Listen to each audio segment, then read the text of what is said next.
Halo Bapak dan teman-teman semua, perkenalkan saya Aprido Pakpahan akan membawakan presentasi mengenai peluang dan ancaman yang timbul dari platform teknologi digital. Ada 5 poin yang akan saya bahas. Yang pertama, pendahuluan. Kedua, peluang dari platform teknologi digital. Tiga, ancaman dari platform teknologi digital. Keempat, studi kasus. Dan terakhir ada kesimpulan dan saran. Baik, kita awali dengan pendahuluan. Perkembangan teknologi digital telah mendorong lahirnya beragam platform digital seperti media sosial, aplikasi belanja daring, marketplace, dan saluran pemasaran online lainnya. Platform-platform ini memungkinkan perusahaan menjangkau konsumen lebih luas tanpa batasan geografis dan waktu. Misalnya, e-commerce menyajikan etalase produk yang bisa diakses 24 jam sehari dan dapat memasarkan produk ke pasar nasional bahkan internasional. Namun, di balik berbagai peluang tersebut, muncul pula ancaman yang perlu diwaspadai. Ancaman tersebut meliputi risiko keamanan siber, masalah privasi data, persaingan yang semakin ketat, serta ketidaksetaraan akses teknologi antara wilayah perkotaan dan terpencil. Kita masuk ke kedua, peluang dari platform teknologi digital. Yang pertama, jangkauan pasar lebih luas. Platform digital memungkinkan perusahaan menjangkau konsumen dari berbagai lokasi, bahkan hingga pasar internasional. Misalnya, e-commerce dapat diakses 24 jam dan melayani pembeli dari dalam maupun luar kota secara simultan. Ini berarti usaha kecil sekalipun dapat memperluas pangsa pasarnya tanpa harus membuka toko fisik di berbagai tempat. Yang kedua, adalah efisiensi biaya dan waktu. Pemasaran melalui platform digital cenderung lebih murah dibandingkan metode konvensional. Biaya produksi konten dan iklan online lebih rendah, sedangkan distribusi promosi menjadi lebih cepat dan otomatis. Konsumen dapat dengan cepat menelusuri produk tanpa perlu bertemu penjual secara langsung. Ini memungkinkan perusahaan menghemat waktu dan tenaga serta mempercepat proses transaksi. Kemudian yang ketiga, peningkatan brand awareness dan penjualan. Digital marketing meningkatkan brand awareness secara signifikan. Media sosial dan iklan daring dapat menjangkau audiens besar dengan biaya relatif rendah. Pemasaran digital menawarkan kesempatan besar seperti biaya iklan yang lebih rendah, peningkatan brand awareness, dan peningkatan penjualan. Yang keempat adalah personalisasi dan analisis data. Dengan teknologi big data dan AI, perusahaan dapat melakukan pemasaran yang ditargetkan pada segmen tertentu.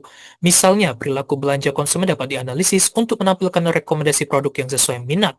Inovasi seperti personalisasi berbasis AI menjadi kunci daya saing perusahaan e-commerce Indonesia. Kelima, interaksi dan keterlibatan pelanggan. Platform seperti media sosial memungkinkan komunikasi dua arah antara brand dan konsumen. Konsumen dapat memberikan tanggapan, ulasan, atau berbagi pengalaman mereka sehingga menciptakan engagement yang lebih tinggi. Hal ini membantu membangun citra positif dan loyalitas.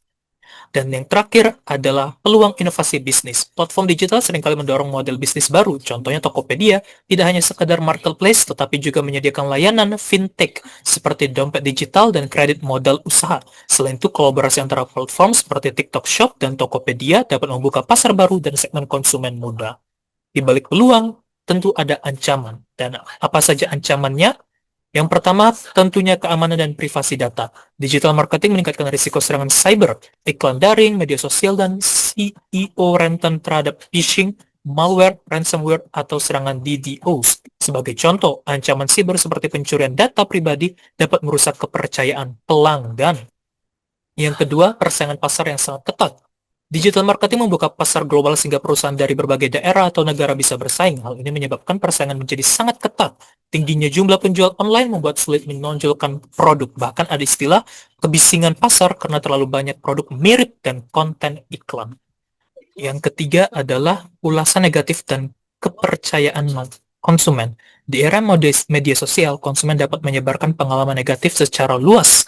Istilah kerennya electronic word of mouth atau EWOM. Ulasan negatif online dapat merusak persepsi masyarakat terhadap merek. Misalnya, satu ulasan buruk terhadap penipuan atau produk cacat bisa menyebar dengan cepat, mengurangi kepercayaan publik.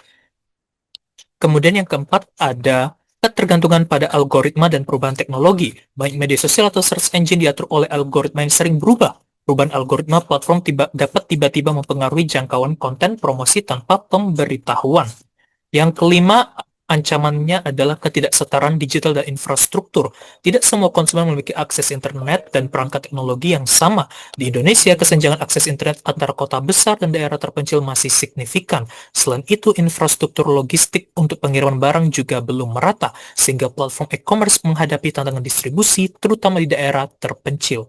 Dan yang terakhir adalah regulasi dan kepatuhan. Regulasi yang cepat berubah, baik nasional maupun internasional, dapat menjadi ancaman hukum bagi pelaku pemasaran digital. Perusahaan harus mematuhi aturan terbaru, seperti UU Perlindungan Data Pribadi, agar terhindar dari sanksi, ketidakpatuhan, atau pelanggaran regulasi dapat menyebabkan denda besar dan kerusakan reputasi. Dan sekarang kita bahas studi kasus yang saya pilih, yaitu Tokopedia. Tokopedia awalnya dikenal sebagai marketplace yang memfasilitasi transaksi antar penjual dan pembeli secara online. Dan di era COVID-19, Tokopedia mampu bertahan. Pendekatan ini menunjukkan betapa platform digital dapat membantu bisnis bertahan di situasi krisis, sekaligus memberikan solusi bagi konsumen agar tetap terhubung dengan pasar meski pembatasan sosial diberlakukan. Di sisi peluang, Tokopedia terus berinovasi menggunakan teknologi digital marketing. Tokopedia mengintegrasikan fitur fintech seperti dompet digital, investasi mikro, dan lainnya. Tokopedia juga aktif berkolaborasi dengan platform media sosial seperti TikTok Shop, dan juga Tokopedia menerapkan personalisasi lain yang menggunakan AI untuk rekomendasi produk dan promosi yang lebih tepat sasaran. Di sisi peluang, itu tadi, sementara di sisi ancaman, terdapat serangan siber atau kebocoran data, kemudian persaingan dengan platform seperti Shopee dan Lazada, dan juga adanya regulasi dan ekspektasi yang terus berubah. Ulasan negatif tentang produk atau layanan yang tersebar di media sosial pun dapat mempengaruhi loyalitas pelanggan. Nah, kesadaran akan ancaman-ancaman tersebut mendorong Tokopedia untuk meningkatkan transparansi dan kualitas layanan. Secara operasional, Tokopedia juga mengatasi tantangan logistik. Infrastruktur pengiriman yang handal sangat penting agar barang dapat sampai tepat waktu, terutama di daerah terpencil. Untuk mengatasi hal ini, Tokopedia bahkan mengembangkan jaringan toko cabang sebagai gudang pintar di beberapa kota besar. Kesimpulan dan saran, platform teknologi digital membawa peluang besar bagi dunia marketing, mulai dari perluasan akses pasar, efisiensi biaya pemasaran, hingga inovasi model bisnis baru. Namun peluang ini tidak datang tanpa risiko. Ancaman seperti serangan siber dan kebocoran data, persaingan global yang memuncak, serta kesenjangan akses teknologi harus diperhitungkan. Studi kasus Tokopedia menegaskan bahwa tanpa penanganan yang tepat, risiko-risiko tersebut dapat mengganggu kepercayaan konsumen dan operasional bisnis. Ada beberapa saran terhadap ancaman dari platform teknologi digital. Yang pertama, meningkatkan literasi dan infrastruktur digital. Yang kedua, penguatan keamanan siber. Yang ketiga, inovasi personalisasi berkelanjutan. Yang keempat, fokus pada kepercayaan konsumen. Dan yang terakhir, diversifikasi dan monitoring. Sekian presentasi pada saat ini. Saya Ferdi Papan mengucapkan terima kasih dan sampai jumpa di presentasi selanjutnya.